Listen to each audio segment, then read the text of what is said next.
Hello and welcome. This is a very special interview. Someone, who kept the nation awake in the middle of the night because everyone was watching Yuki Bhambri in the semifinals of the last slam of the year, US Open 2025. It's a big, big achievement. Congratulations, Yuki. How does it feel to reach your first Grand Slam semifinal in doubles at this stage of your career? Thank you. I would say little bit of bittersweet. If someone would have said, Yuki, you're going to be in a Grand Slam semifinal in New York and US Open before the tournament, I would have said, yes, great. That would be a great achievement in the start of my doubles journey. But when you are in that moment, playing, competing, then you want another step and you're hungry for more. So, you want to make a final, you want to win a slam, but I think looking back at it, obviously, really great that I was able to do that. This is why one sort of works for and wants to play at these levels, play these Grand Slam events, be in the second week of the majors, and really shine your way through. So pretty happy that I was able to come through that. Hopefully, it's just the beginning, and I give myself many of these opportunities to compete for these slam titles. Absolutely. But Yuki, now you have joined the in the open era phase. Mahesh Bhupati, Rohan Bopana, and now it's you, only the fourth Indian man to be in a in a Grand Slam semi-final. What does that mean to you, and what do you think that could mean to the tennis? Tennis sport, the sport in India back home. I've always said our Indian doubles legends have left very big boots to fill.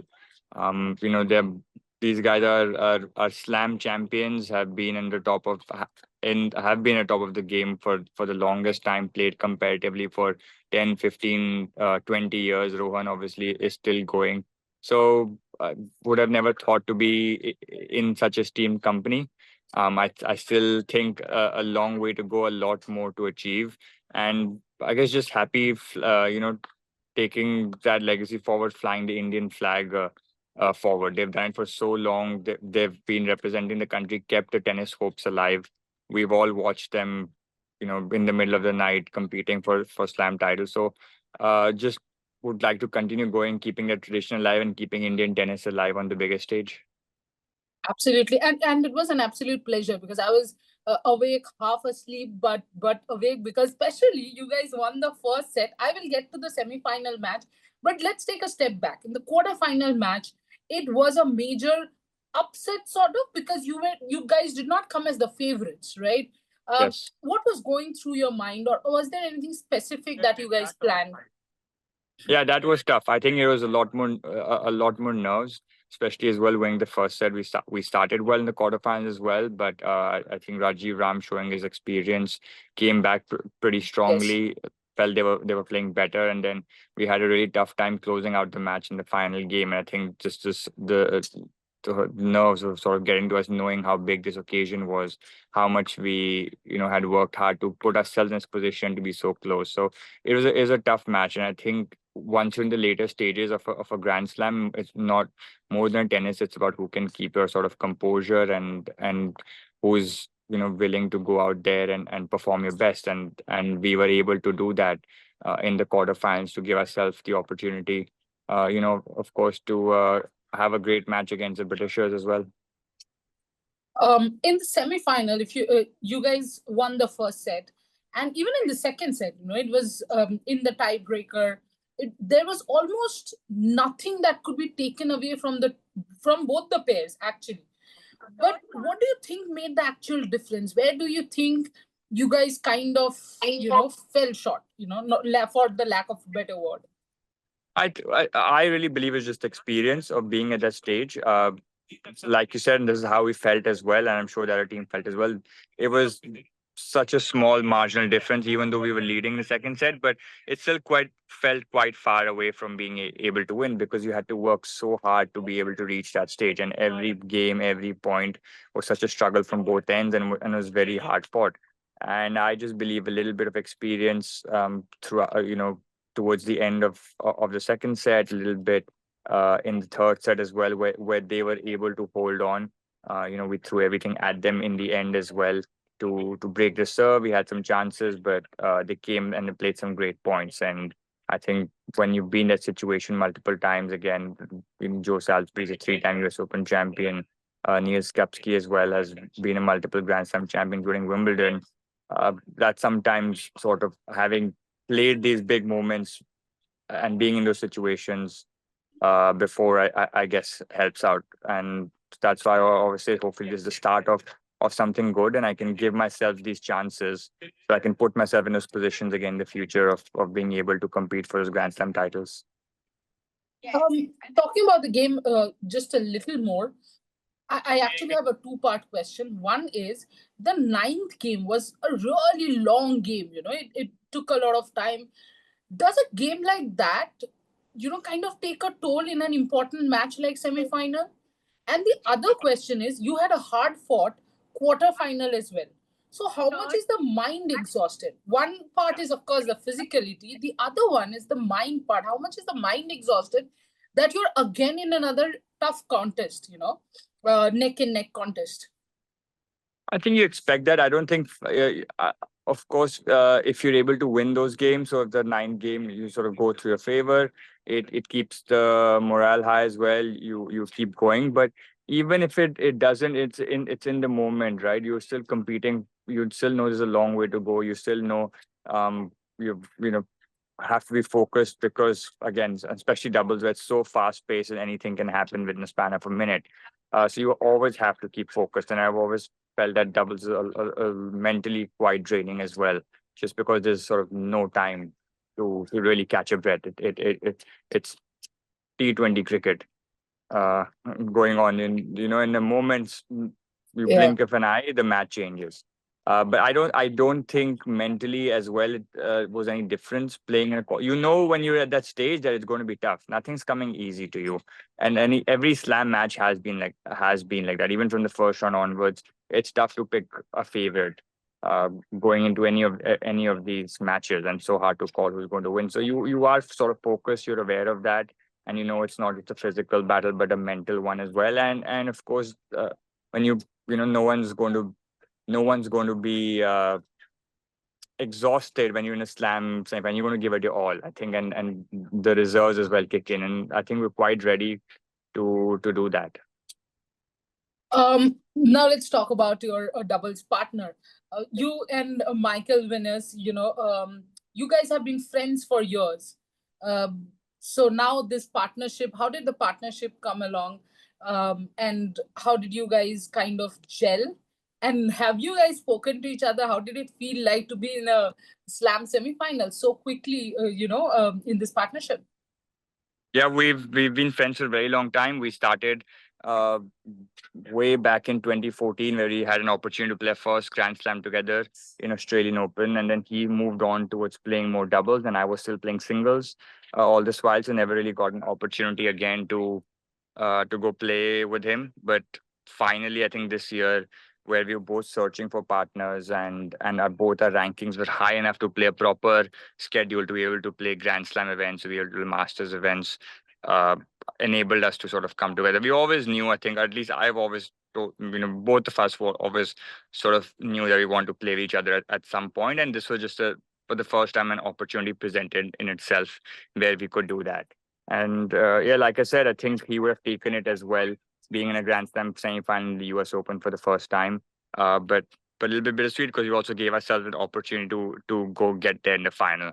And yeah, long way to go. We've only played a few events together, but we're going to continue to play, and hopefully next year is going to be even better. Um, Yuki, injuries have had kind of slowed down your singles career. Now, you have got into doubles, Grand Slam semi. Do you think this is a sort of a turning point in your career?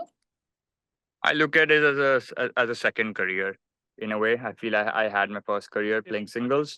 I did the best that I could. I'm having a second career playing doubles. I hope this would be a long, fruitful one as well. Like I said, we've big boots to fill with how well our top Indian male and female players have done in the past. And yeah, and hopefully a lot more experience and more mature in handling things as well. So uh, I've been feeling good. Last few years have been great, and I just want to continue playing tennis at the highest level. Last few questions. What would you talk about the Indian double scene now? Because you are there going strong. Rohan Bopana has been going strong. There's a sort of momentum you feel, and even if you look at the women a little, you'll see Maya coming up the ranks. So how does the whole Indian tennis, fraternity or the whole industry look now?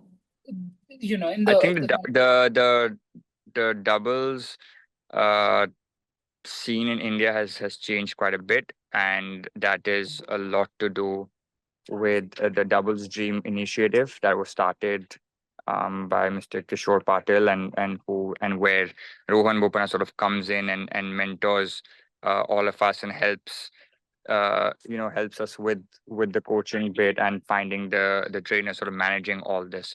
And if you would go down the ranking and go see the rankings, we have a lot of players coming up as well. We had about 4 or 5 teams played the US Open this time, with Ritvik Bolipalli, who's only 24 years old. Yes. He's someone to watch out uh, for the future, who's going to be very good. We've had Sriram Balaji, Arjun Khare as well, who came back after 8 or 9 months after an ACL injury. So I think that the depth is quite good. And of course, Maya has been a revelation for women's tennis. I think Indian tennis was screaming, for another great player, and hopefully, she's obviously showed us what the potential is, and we all hope that she can maximize that, and reach the heights that someone like Sania Mirza has set for women's tennis in India. Absolutely. Yuki, you have based yourself in Florida, right? I So used to be. I'm back. Yes, I okay. was in Florida. How has that environment kind of helped you preparing for success at kind of this level? I was fortunate that from a young age, I was able to be in a very competitive environment, see a lot of just my fellow colleagues and uh, players, other tennis players who you look up to from a close level. You had superstars like Kei Nishikori, Radek Stepnik, Maria Sharapova, all sort of come and train there.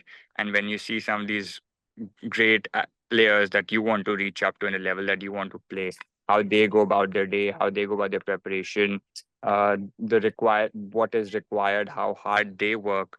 It's an eye opener, and I think I was fortunate enough to be able to see that from 14, 15, seeing that this is the amount of work that needs to be put in to be able to reach that level, and having that great setup, I think, sort of ingrained that belief and the theory that, okay, I need to be out there every day working as hard as I can, because again, I see a multiple Grand Slam champion like Sharapova do that. I see Stepney do it in singles, do it in doubles with Leander. We have Kei Nishikori, another Asian, Japanese Asian at that time. I think it was incredible for Asian tennis to have someone of that stature go and compete and say, yes, we can compete with the rest of the world, we can compete with Westerners and be as good as anyone else. So just having been in close capacity and watching them so closely, having trained with them, I think really sort of benefited me in shaping how my career and how I went about with my career. Last question, and I think it's a very obvious one.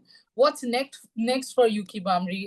Immediate goals, long term vision. If you can kind of lay out But for. I'm looking forward to representing India in Davis Cup next week in Switzerland, and then I have a few tournaments left for the year in Asia and in Europe. The season sort of shuts down in October, so we're almost towards the end of it. And I'm quite excited. I'm looking forward to Davis Cup and helping India, try and beat Switzerland. That's obviously the immediate one, and of course another going towards next year, trying to really maintain this performances, maintain the level of tennis, and keep pushing and working to give myself these opportunities again, and put myself there to have, hopefully win some more matches at Grand Slam level.